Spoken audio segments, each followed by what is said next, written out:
guys, so welcome back to a brand new episode. Again, diving right on in, back in to the Final Destination. I don't know, what should we call these? Because they're not a deep dive series breakdowns. I don't know. Just a run through. And today we are talking about the Final Destination. Now a little bit misleading, because there were two more movies after this one. I will say though, I'm very glad that the franchise did not end on this one, because this one was definitely not my favorite. I would say within the original trilogy, those first three are my favorites.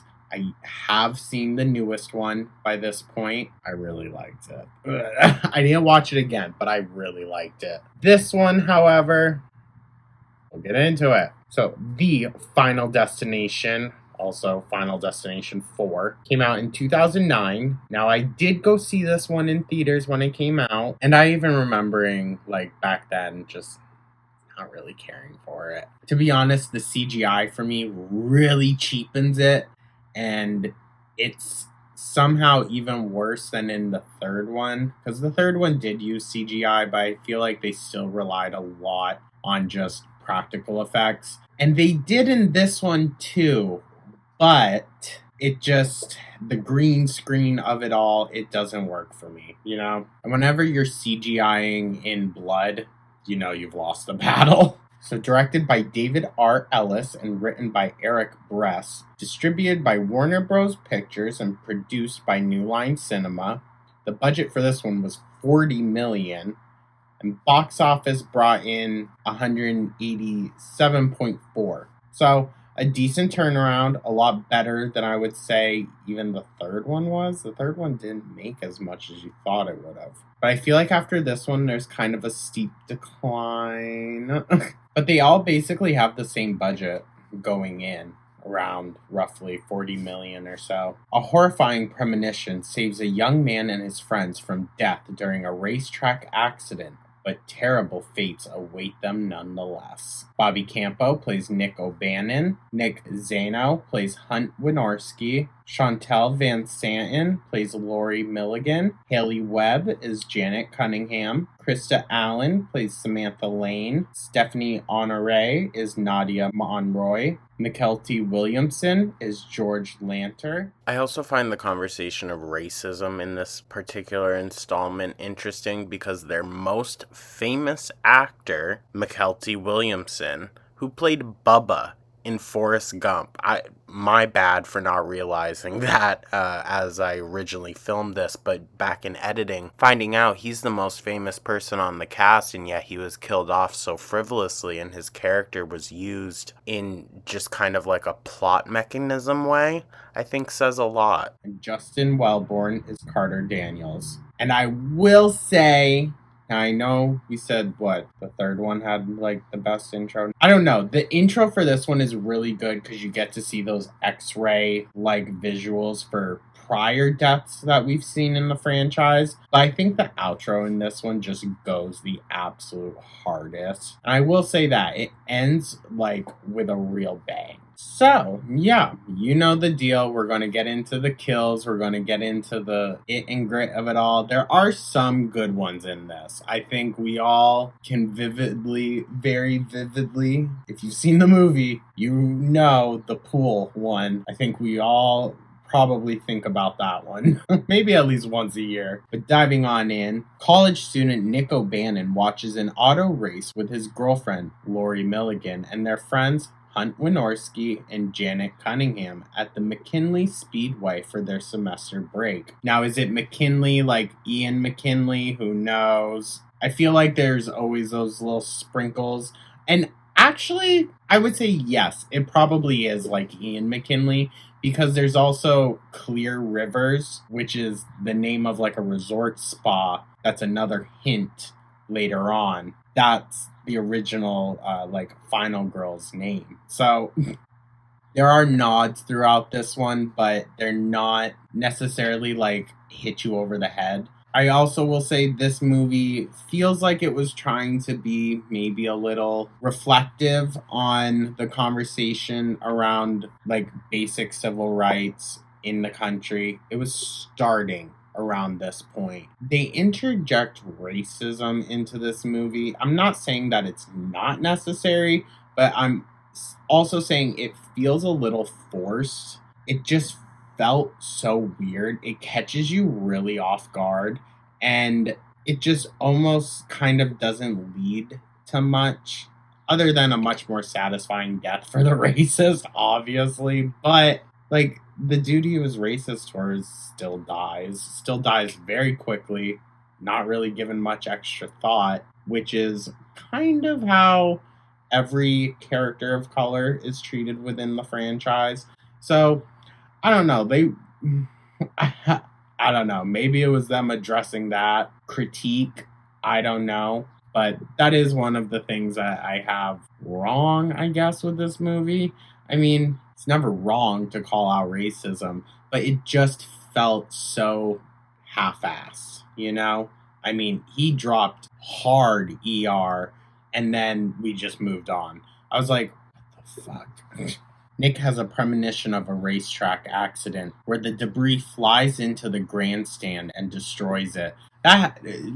The intro to this whole thing, the mom sticking tampons in the kids' ears, and just the overall like vibe of it, I guess. I don't know. They're there sitting there, and his girlfriend asks, like, well, what if there is a crash? Like, you know, couldn't we get hurt? And they were just like, there's a fence. And it's just a chain link fence. It's like, oh my God. At no fault to the actors, but the writing in this one, it just doesn't flow.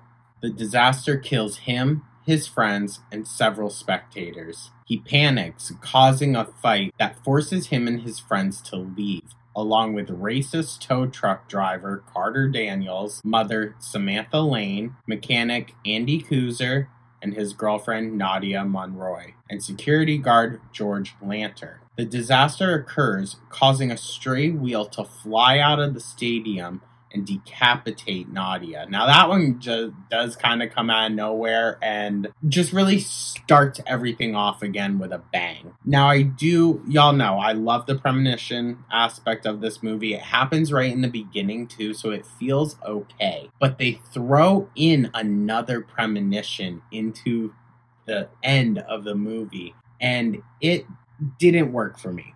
It just didn't. Not like how the third movie, how that one worked, it doesn't function in the same way. And it literally just happens like probably 10 minutes before in the runtime, but it just does not work the same way. The following night, while attempting to burn a cross on George's lawn, Carter is dragged by the towing chain of his tow truck and is burned alive, caused by the friction of the chain igniting a gas leak. Now, it's very, like, karmic justice, you know? I just, like, what was the point? What was the point? Other than to maybe frame, like, your average NASCAR fan as being that? I don't know.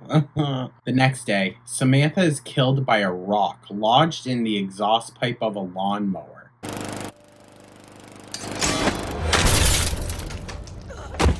Crazy scene too, killed right in front of her kids. Like, no remorse in this one. Which, wouldn't the kids have been saved also?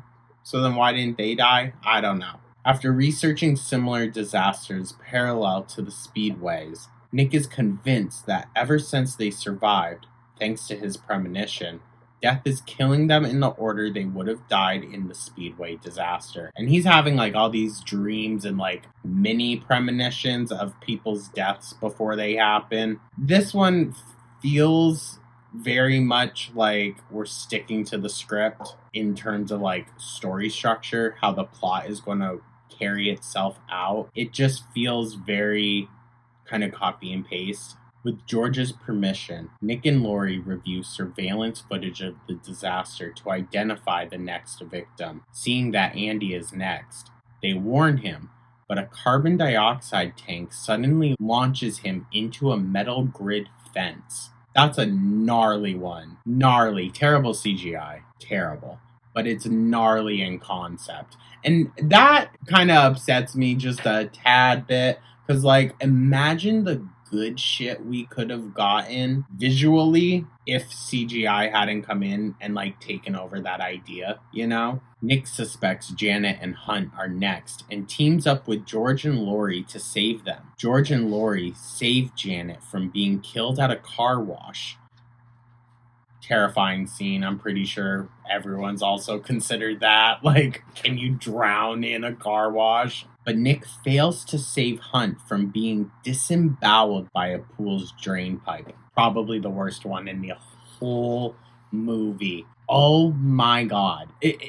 Like, all the hints and clues were there, but you just really did not see that one coming. George surrenders to death and tries to commit suicide, but death sabotages his attempts. Nick learns that another survivor, Jonathan Groves, was recently recovered from the rubble, but remembers him dying in his premonition. Nick and George rush to save Jonathan and also conclude that George was unable to commit suicide since it was not his turn yet. At the hospital, they fail to stop Jonathan from being fatally crushed by an overflowing bathtub from the floor above.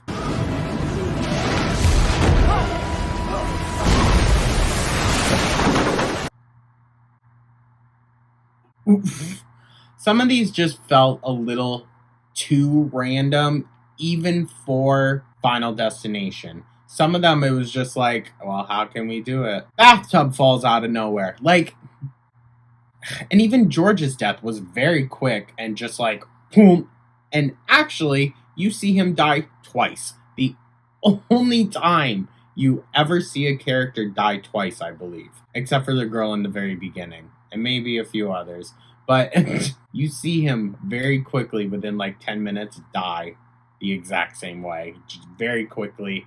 And both times, our main character just moves on. They exit where a speeding ambulance van kills George. I mean, it's just rapid fire. Nick suspects Laurie and Janet are in danger and rushes to the shopping mall's movie theater. Laurie also sees omens, but fails to convince Janet to leave. We gotta go, come on! No! Don't you see? This is where I was supposed to be in the first place, not that stupid rape! Janet is killed by projectiles that are launched from the screen after the room behind the screen explodes. The explosion engulfs the mall, and when Laurie and Nick try to leave, Laurie is sucked into the gears of an escalator. Nick realizes that everything after Jonathan's death was a premonition. He fails to save George, but succeeds in preventing the mall explosion, which is honestly a funny scene. It is, because you're seeing him literally like fight death. He'll stop one thing and then it'll carry on to something else, and then he'll try to stop it and literally get stopped from stopping it. At one point, his arm gets nailed to the wall, and he's just fighting. He's fighting, and he pulls it off. 2 weeks later, Nick, Laurie, and Janet reunite at a cafe. A chocolate with whipped cream, chocolate syrup, caramel, and sprinkles. That looks disgusting.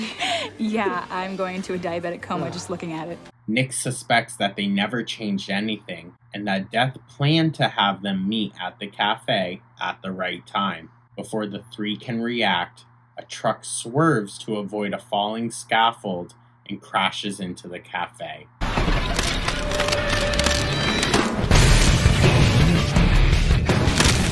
This is the best outro. It just like cuts right to, you don't see any of the violence or anything like that, but you see like the X-ray images of just them being thrown across the cafe, ran over by the truck. It's brutal, but like really hardcore. It's just like so metal. So I will give this movie that. It's got some really good kills in it, as always. And it's got one of the best intros and outros with the X-rays of the deaths and everything. It's just so cool. But other than that CGI that we get in the beginning and end with the X-rays, I don't enjoy the CGI work throughout the rest of the movie. And even if you look in some of the behind the scenes stuff, they were still doing practical effects, blowing cars up and having huge fireballs and stuff like that. It doesn't translate though. It doesn't. It seems all very artificial, and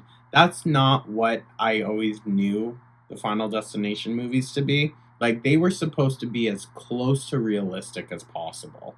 And once you start using CGI, it's just like, oh, that doesn't look even close to real. So that's my issue with it, I guess. And I would say in the fifth one, they get a bit better about it. I think we went back to more practical looking effects for some things. But the fifth one also is really just not my favorite. Just being honest. But let me know your thoughts, guys. I hope everyone's having a wonderful day. Hope you all enjoyed the video. Like and subscribe, all of that. We are going to have some newer movies to talk about coming up also. Just as more stuff comes out or comes available, we'll talk about it. And yeah, thank you so much, guys. I'll catch you in the next one. Take care.